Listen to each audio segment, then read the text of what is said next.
Okay, so what we have seen so far are several properties of convex functions. Again, as I said, these are not exhaustive properties, these are some properties which are relevant and will prove useful when we want to prove more complicated functions are convex. One of the property was sums of convex functions is convex, the second is about composition, right.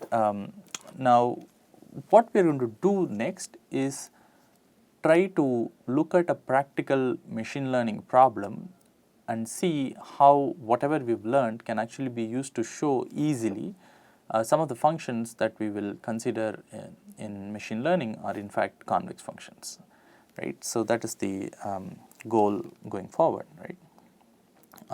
Applications of optimization in general to machine learning problems.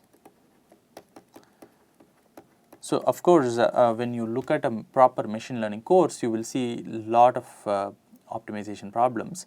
The goal of this course is to highlight one or two important problems to show that how whatever we have learned actually will fit well into the optimization paradigm of machine learning and not really to illustrate all the important examples in machine learning. So, the goal is to only highlight one or two. Okay.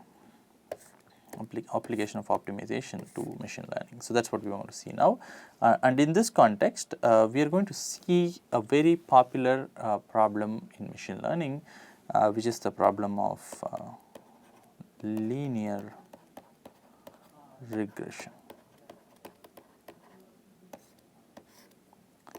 So, I am sure you must have come across already this term in the earlier part of this course.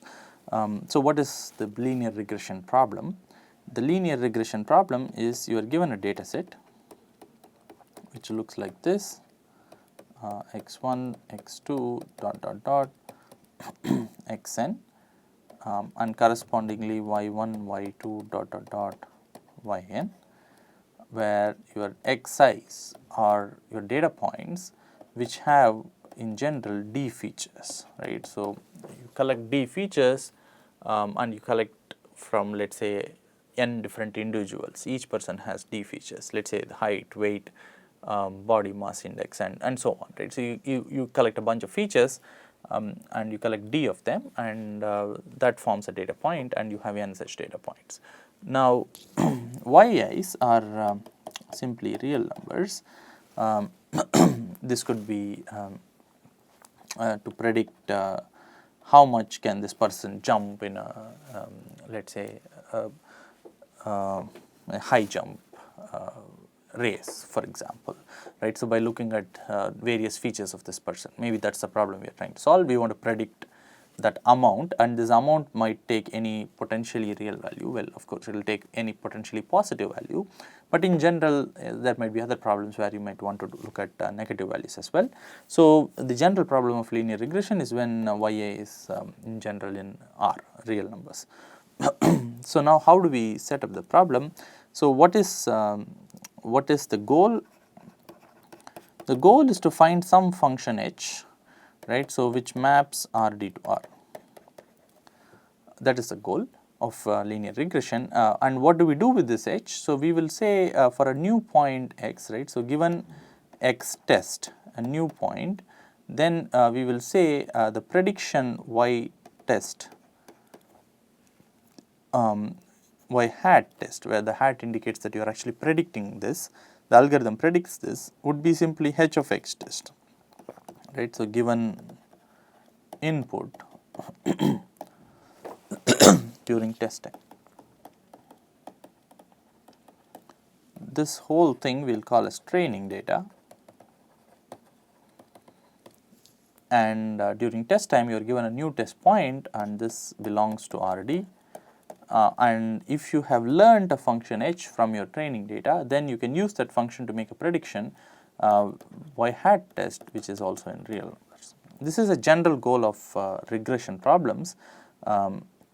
So, the general pipeline would be you have data and so this is some algorithm and out comes a model which is simply a function h from Rd to R, and then you get a x test as input, you apply the model h and output h of x test, which is y hat test. Right. So, this is a general pipeline of a simple machine learning algorithm. Now, the goal is how do you find this h, right. So, from this data. So, you somehow want to summarize the data using a function, right. So, and then you do not want the training data anymore potentially, right. So, you want to extract out the model from the data and then potentially throw away the data and only retain the function, so that you can predict later on in the future only using this function. The question is, how do we learn this function?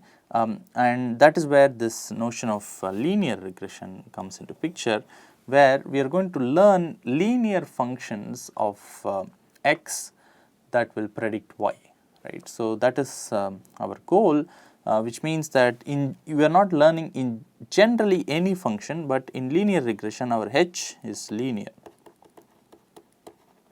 which means what? So, your h of x you can think of it as the simplest linear function, you can think of it as your h of x is a w transpose x for some w in Rd.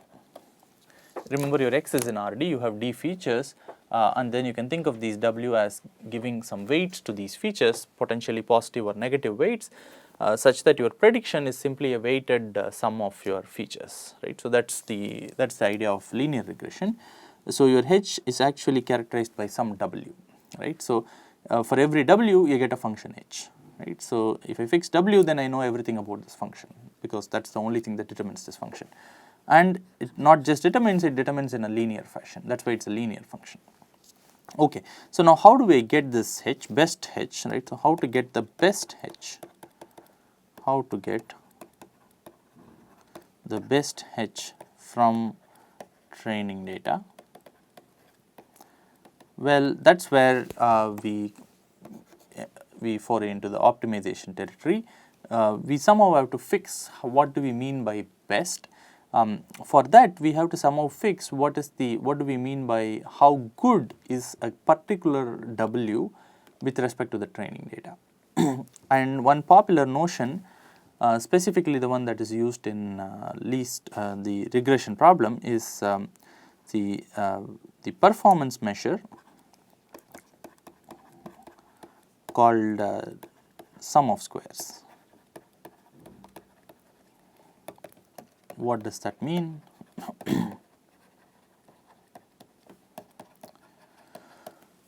It simply means that given a w, right, so there are infinite w's, and then we want to pick one w and argue that this is the best w for the data set, which means that for every w we have to fix how good is this w with respect to the data set, and that is what I call as performance measure of w. And a famous or common popular performance measure is the sum of squared error, which says that we look at the function which is a sum of all data points.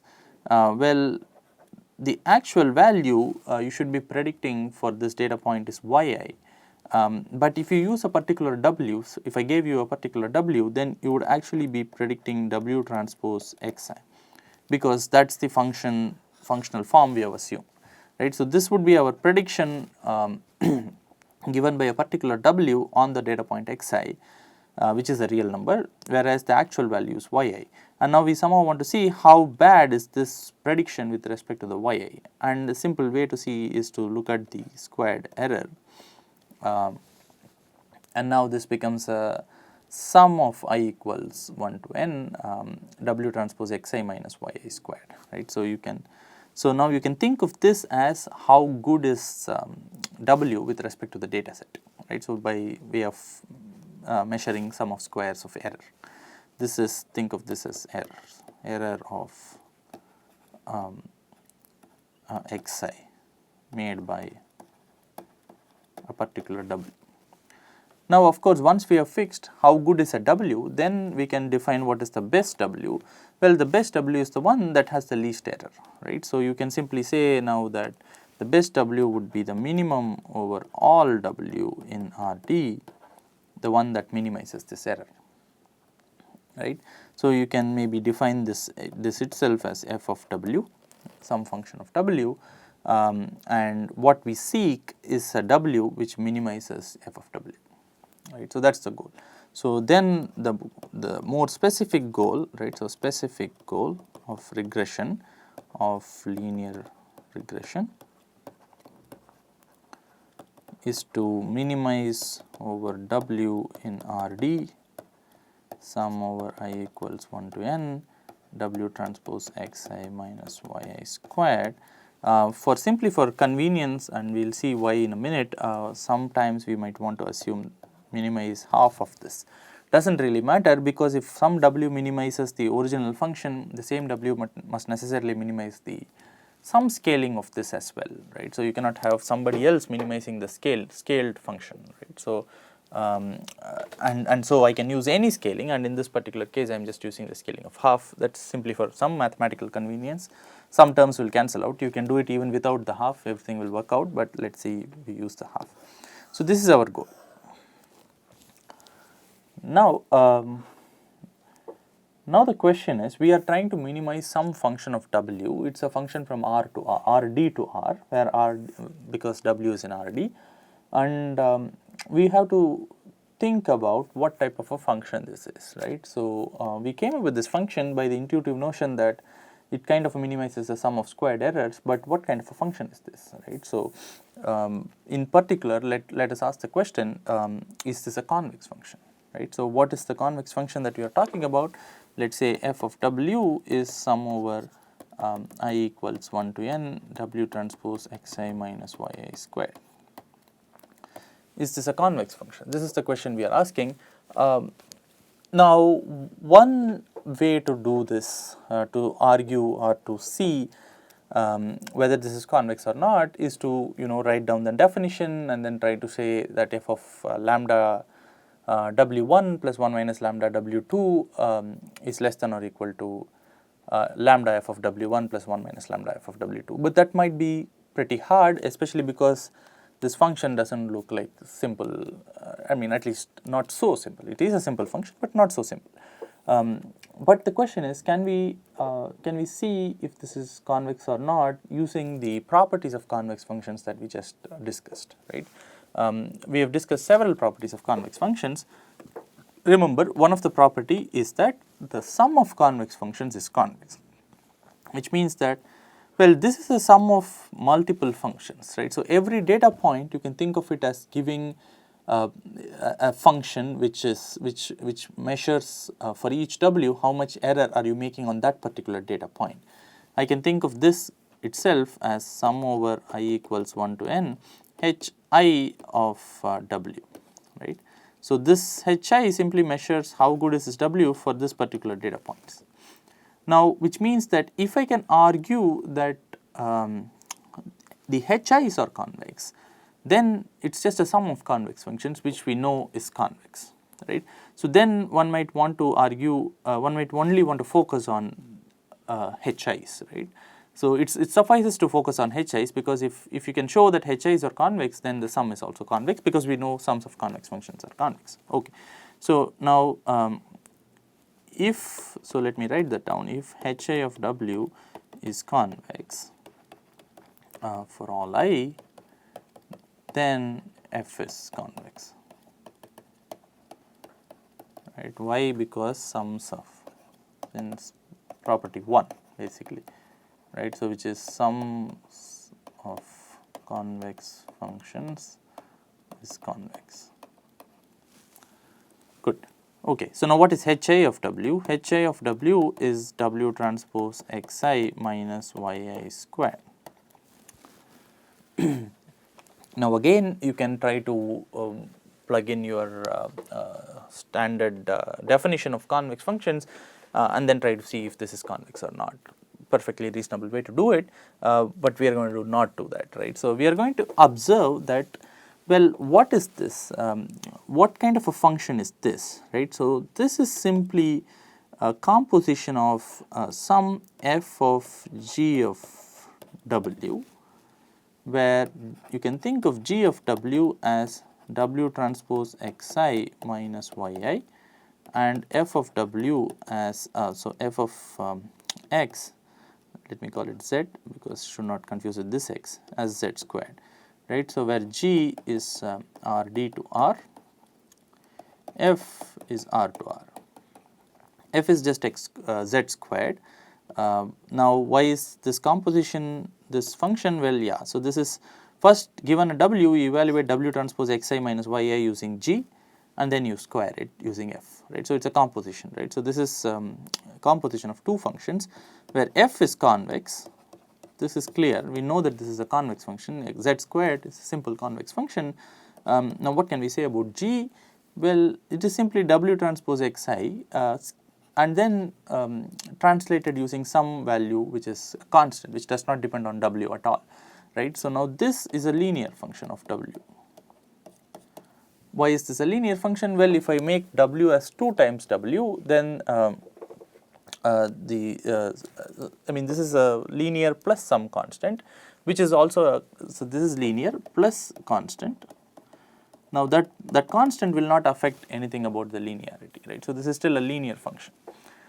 So, now what can I now use to argue that this whole thing is a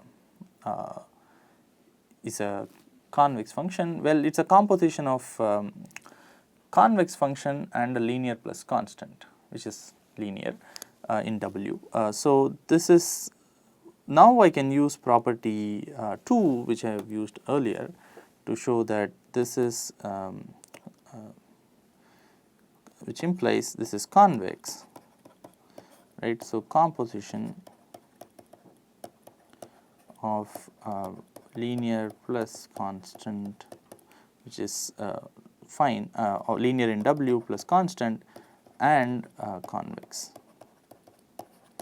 right. So, we simply argued linear, but linear plus constant does not really matter, you can go back and check that as well, right. So, this will also be a convex function, right. So, now without really writing down the definition, by simply noticing that the function that we care about is a combination of a lot of smaller functions which are easy to analyze, we have kind of argued that this the function that we care about is actually convex, right. So, well, the conclusion is that the sum of squares is is a convex function, right. So, conclusion sum of squares f is convex. Now, how does that help us? Well, it helps us now in two ways. The first way, right. So, now we can say that if we can find a point which is where the gradient is 0 with respect to w, because it is a function of w, then I know that that is the point that minimizes this function, and so I would have gotten the optimal w. And once I have the optimal w, I can use that w to predict on new data points as w transpose x, right. So, which means that now to get the w, we simply find that point where the gradient is 0, we take the derivative and set it to 0, right. So, now let us look at the function again and see if we can do this easily. The function is sum over I equals 1 to n w transpose xi minus yi squared. You can directly take the derivative or the gradient with respect to w. An easier and a more convenient notation for this would be, now think of your x as capital X as a matrix which contains the data points, right. So, as rows x1, x2 till xn, and then you have a w which is simply the w in Rd, and you have a y, let us call this y as simply y1, y2 till yn. So, your x is a, so this is w, your x is a n cross d matrix where each row is a data point, your w is a d cross 1 vector, and your y is a n cross 1 vector. Now, we can write this whole thing as, look at this vector w transpose xi minus y, w transpose x1 minus y1 squared dot dot dot W transpose xn minus yn squared. So, well, let me just look at yn, not even the squares. Let me look at this, this vector, right. Now, this is simply capturing how much, what is the unsigned error, right. So, W transpose xi minus yi as a vector. So, this vector, what dimension is this vector in? This is in Rn, because for each data point I am looking at what is the prediction minus what is the actual value, and there are n data points. And now I look at the norm squared of this particular vector. So, what is the norm of a vector squared in Rn? So, that is simply going to be I equal to 1 to n zi squared, right. So, which means that I can write this whole function as the norm of a vector squared, right. So, that is exactly this function. So, now how do I write this vector in this matrix notation? Well, I can write this vector itself as follows, right. So, I can write this as this matrix x times w minus the vector y norm squared in L2 norm squared, right. So, remember x is the matrix with rows as data points. So, that is n cross d, w is d cross 1, and so this adds up, and we get exactly f of w. Now, I need to, of course, I had a half, I was using a half, so I should always use that half even for these functions. Good, okay. Now, what is the norm of norm squared? You can also write the norm squared as a vector's transpose itself, right. So, that is another way to write the norm squared, which means I can write this whole thing as xw minus y transpose xw minus y. They are exactly the same thing. So, my f of w is in fact this function, which is z transpose z, where z is xw minus y, which is equivalently, now if I expand this out, this will look like w transpose xw minus w transpose x transpose y, and then y transpose xw, which is the same, which will be twice, plus y transpose y. This would be my function, right. So, any function given a w, I have just written the whole thing in matrix form.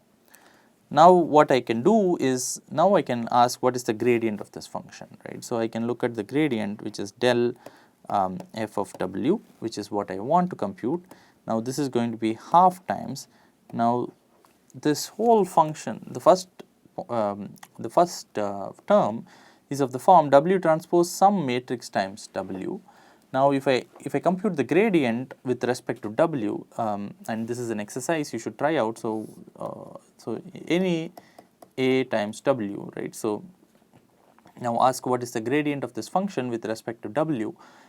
You can take the partial derivative with respect to each of the components, and it will turn out that that would simply be 2 times, this will be 2 times a into w.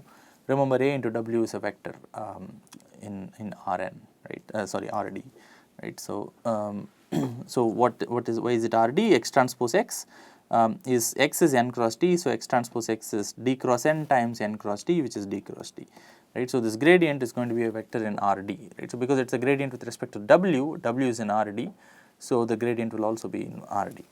So, this would be 2 times, in our case, x transpose, 2 times x transpose x times w minus, now this would be simply, the gradient of this would be simply 2 times, this is some vector times dot product with w, which is simply that vector itself. Again, that is another thing that you should try out, because this is simply taking the partial derivative, fixing every other term as constant. So, you will simply get the ith term of x transpose y, and so this is simply the vector of x transpose y. Now, y transpose y does not depend on w, so the gradient with respect to that is 0, right. So, this is going to be my gradient. Of course, now you see why I have used the half, that is simply going to cancel out these 2's. It is not really a big deal, just that it will look slightly neater. Okay, so now this is the gradient of a function with respect to w, right. So, and it turns out to be x transpose x w minus x transpose y. Good. So now let me rewrite that. Del f of w is x transpose x, w minus x transpose y. Now I want to find the w star where this gradient is actually 0, right. So because that would be, because my f is convex, which we just showed, then this would actually be the optimal w star, the global optimum. Now what would that be? Well, w star itself is going to be well, x transpose x w star should equal x transpose y, because I am setting this to 0, and whichever w star that satisfies 0, w that satisfies 0, that let us call that w as w star. So this should satisfy, which implies that w star itself is x transpose x. Okay, this is a pseudo inverse of x transpose y, right. Well, ideally I should have had x transpose x inverse x transpose y, because I am pre-multiplying, I could pre-multiply x transpose x inverse on both sides, so that the x transpose x cancels out, but the problem is x transpose x may not be invertible, and so I am sure in the linear algebra part of the course you should have seen that if you do not have invertible matrix, you can still look at what is called as a pseudo inverse, which still satisfies the property that x transpose x pseudo inverse times x transpose x is I, right. So it is the best possible guess for the inverse, right. So when an inverse really does not exist. Why does the inverse does not exist? Because there is no one-to-one mapping, right. So the x transpose x itself maps a lot of vectors to the 0 vector. The null space is not just 0, it has a lot of other components. So you can potentially have a whole vector space of subspace of w's that satisfy x transpose x w star equals x transpose y, and the pseudo inverse can be thought of as picking the vector with the least length in this subspace, right. So a translated subspace, so to say, right. So that is the notion of pseudo inverse. Anyway, so this is a solution, and the advantages of this is that this is an analytical solution, right. So we can compute this solution simply by setting the gradient to 0. So this is just a function of the data, right. So I mean, let us simply assume at the moment that this is an invertible matrix without loss of well, let us assume that invertible for the sake of discussion. Otherwise you can use the pseudo inverse, nothing would change in the discussion. But so this whole thing is a function of the data. I give you data points, which means that I am giving you the matrix X and also the vector Y, and from that you can simply compute this W. Now this is a completely analytical way to compute your W, right. So and which means that you do not really have to do any iterative way to find W star technically, because given data set, this is just a function of the data set and it is a closed form expression. I can do this easily usually. Now the question comes then that, well, we saw all this whole machinery of gradient descent converging to the optimal value when function is convex, but then at least for this particular case in machine learning problem, it looks like we do not really need to use the gradient descent algorithm at all, because we have a closed form solution. Which is true and not true, because this is, yes, we have a closed form solution, but issues or rather concerns with this particular closed form solution is that it needs an inverse computation, right. So to do this, to solve this problem, you have a pseudo inverse or an inverse computation, and usually the inverse computation of a matrix is not that computationally efficient, right. So this is something like order of t cubed, right. So where D is the dimension of the D cross D is the matrix dimension, right. So our X transpose X is a D cross D matrix. D is the number of features, and this inverse is going to typically take order of D cube. You can maybe make it slightly faster, but then usual best possible algorithms that we know take more than D squared, maybe slightly less than D cube, but then nevertheless you can think of it as D cube. And when D is very large, right, so when you have huge number of dimensions, and this is something that is very common in machine learning problems.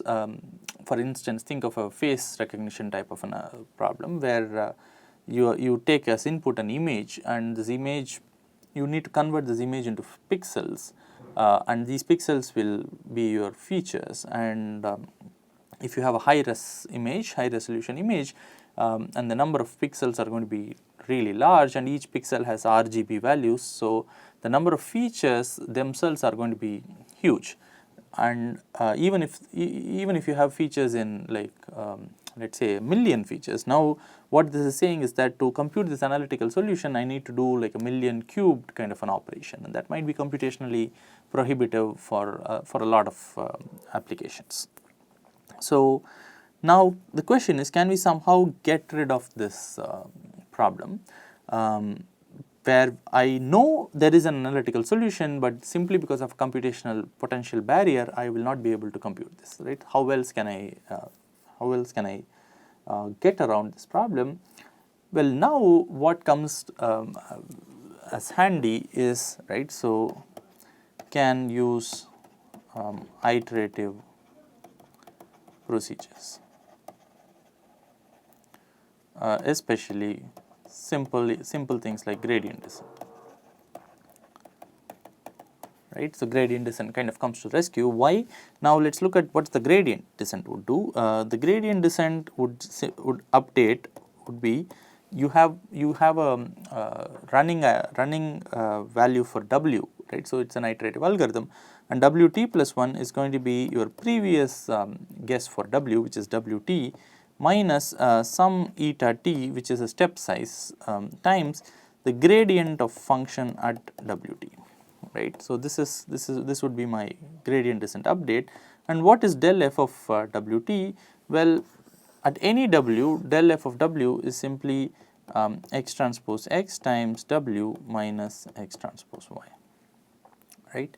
So this is simply an X transpose X times W minus X transpose Y operation, and notice that this does not involve an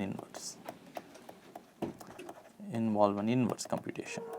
And that is the biggest advantage of doing a gradient descent, because now at every step you can compute the gradient without explicitly computing an inverse at any point in the algorithm. And we know that this algorithm will still converge to the same optimal solution which is given by W star. And we have done this without computing the inverse at any point. Well, of course, we did not compute it in one shot. We had to do it in an iterative fashion. Nevertheless, in the iterative procedure, we never used an inverse computation, right? So in general, this can be much faster than doing an order of D cubed kind of inversion.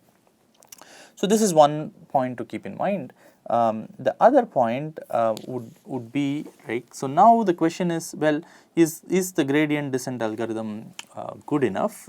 Well, now what could be a bottleneck in doing the gradient descent? Well, the only bottleneck could be in computation of the gradient itself, which we know is X transpose X W minus X transpose Y, and now the question is, you have an X transpose Y calculation which has to be done. Now if you have X transpose X times W times minus X transpose X Y, now the question is, can we even make this faster, right? So can we even not compute this whole thing at every step? Can we make it even faster? Well, the solution is that you can do that, and the way to do that would be to not even compute this gradient explicitly, but then only compute an approximation of this gradient.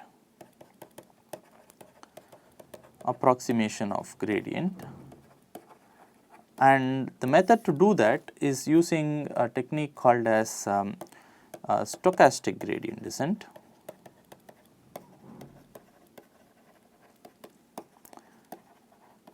And what you do here is that you at every round what would your gradient descent do? It would start with the WT and compute the gradient at WT and then move in that direction. And to do this WT, you need to do X transpose X times W minus X transpose Y. Now, the stochastic gradient descent algorithm would say that this X transpose X is kind of using my entire data set to compute X transpose X. Now, your n, the number of data points you might have could be, let's say, in billions, right? So even X transpose X computation might be really hard, right? So because it has to be, it's an n cross d times d cross n matrix. Even computing that might be prohibitively large. So what does stochastic gradient descent do? It at every step, all it does is it samples a small set of data points uniformly at random.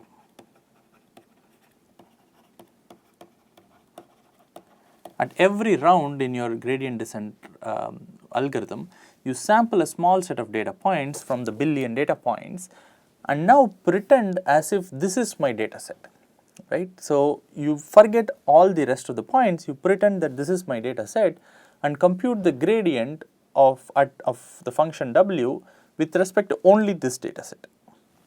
Right, so pretend the points sampled are the new, form the new data set and compute gradient.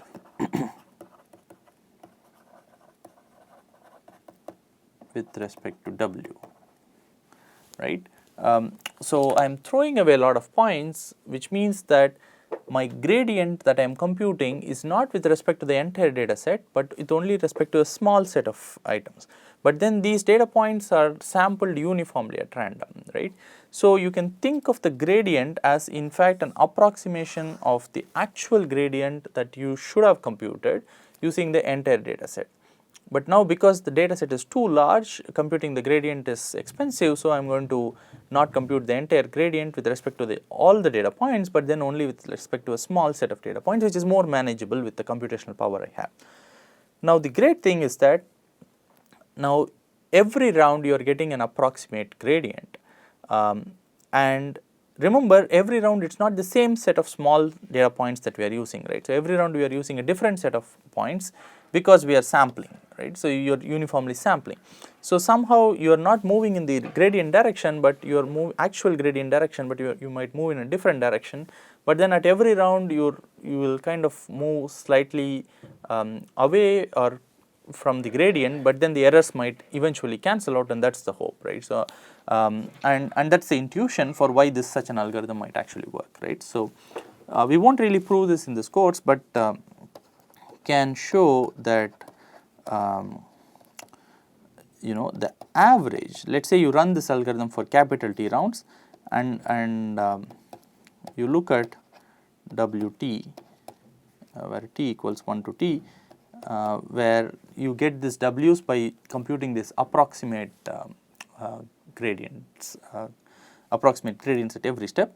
We can show that this average is actually will go to W star, right? So this the average will get better and better, right? So this is a very powerful algorithm then, because now you have avoided the inverse by saying that I am going to go from analytical computation to a gradient based solution, and you are also avoiding computing the entire gradient, but then I am going to make only a small set of sample only a small set of points, which means that I also gain with respect to the computational power at every step, right? So, and the nice thing is that you can also show good guarantees about this. We won't really go into the entire guarantees of this algorithm, but then we can show that in some sense the average data point WTs will actually get better and better. Now So this will give us a very practical algorithm for solving huge machine learning problems. And as you can see that the stochastic gradient descent algorithm is motivated through simple optimization uh, ideas that we started looking at, including iterative methods and convex functions, properties that iterative methods will lead to good solutions. So so far, to summarize, we have looked at convexity as a general idea, and then we have tried to apply it to certain machine learning problems where we see if you set up your optimization problem as a convex problem, then iterative solutions exist, and even you can, in practice, you can even make them better using some kind of randomness. So that's the high level takeaway from this discussion. One thing we did not see and which we will see next is, so though we have looked at convexity and when we have optimality conditions and so on, we have not looked at problems where there are constraints, right? So all the convex problems that we have looked at so far did not have any constraints on the parameter. For instance, the linear regression problem did not have any constraints on the W that we are looking for. But there are machine learning problems where you might want to constrain your parameter space to some nice set where you want to look for the best possible solution, and which means that we want to understand what are the optimality conditions for convex functions under constraint setting, which is what we will discuss in the later classes. But I think this kind of concludes the non-constrained, unconstrained convex problems and how they can be applied to real practical machine learning algorithms. Thank you.